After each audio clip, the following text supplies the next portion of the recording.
Hello, today we're going to be making 4 batches of applesauce. I'm going to reduce a lot of the amounts because I personally do not enjoy eating applesauce, so I don't want to make too much of it because I don't want it to go bad in the fridge. So today we're going to be doing applesauce with a Granny Smith apple right here and a Honeycrisp apple. And I chose like a sweeter red apple just so that when you taste the applesauce, it'll taste like really sweet once we cook it. And we're gonna be doing two batches from each apple, and I'm gonna be using half an apple for each one. Also gonna be using water, sugar, cinnamon, and lemon juice in this recipe. And the reason why I kept the apples whole is because you don't want to pre-cut your apples to pre-cut the apples in order to not damage the cells, because if you damage them, they will send signals to enzymes to start degrading.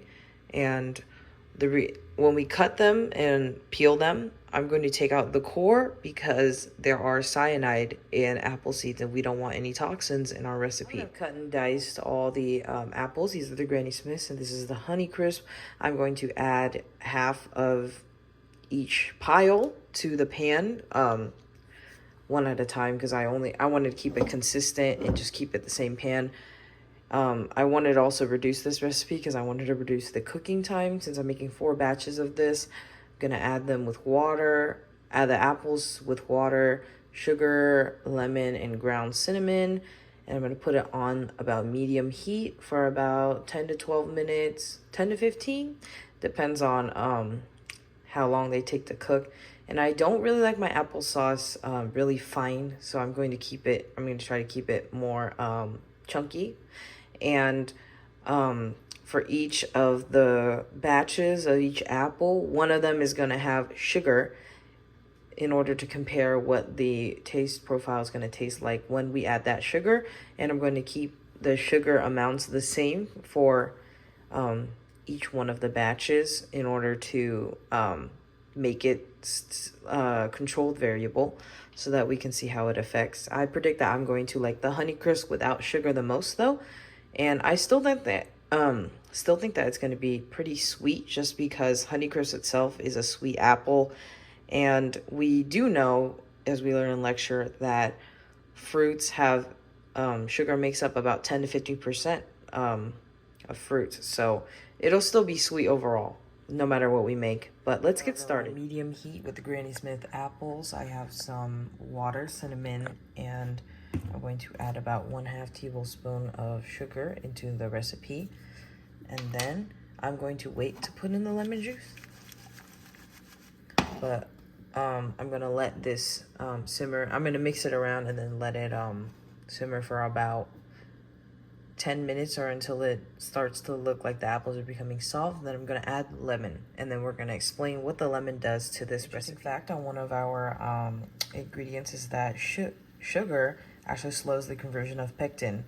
Therefore, it helps maintain the texture of the apples, and while the water is pulled out of the cell while we cook it, the cell wall structure is going to be preserved. You can see that it is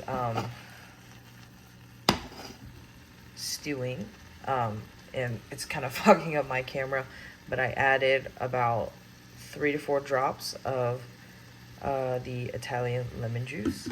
And the reason why we add the lemon juice is because lemon juice is acidic, so it decreases enzymatic activity and it blocks subsequent browning.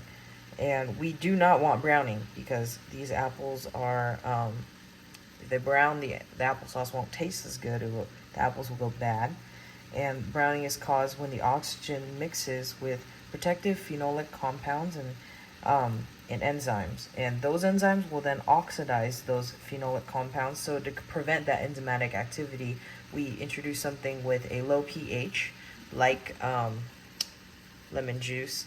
Other recipes in different cooking recipes with fruit and stuff, some people add other acidic things like vitamin C or orange juice, but we add those in order to decrease the enzymatic activity. You can see that it's stewing a bit, so we'll come back when the apples are more tender. Much closer to becoming applesauce because the apples are, I'm able to just break them up with this spatula.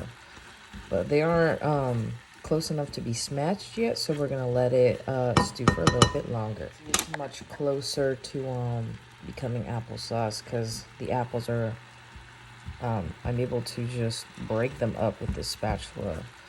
But they aren't close enough to be smashed yet, so we're gonna let it stew for a little bit longer. See here, I'm mashing most of the apples. They're starting to just give in, so the applesauce should be ready in a little bit. First applesauce, I was able to just mash those apples up.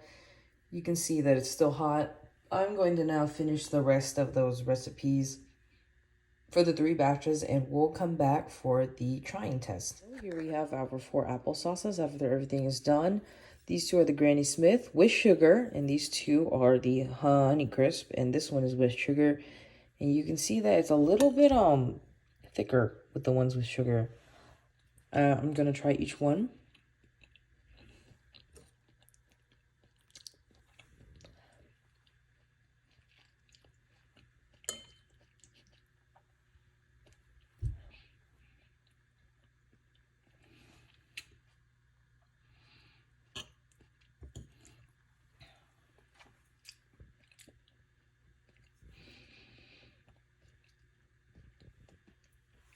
And I have to say, even though I prefer Honey Crisp, I actually like the applesauce from the Granny Smiths more.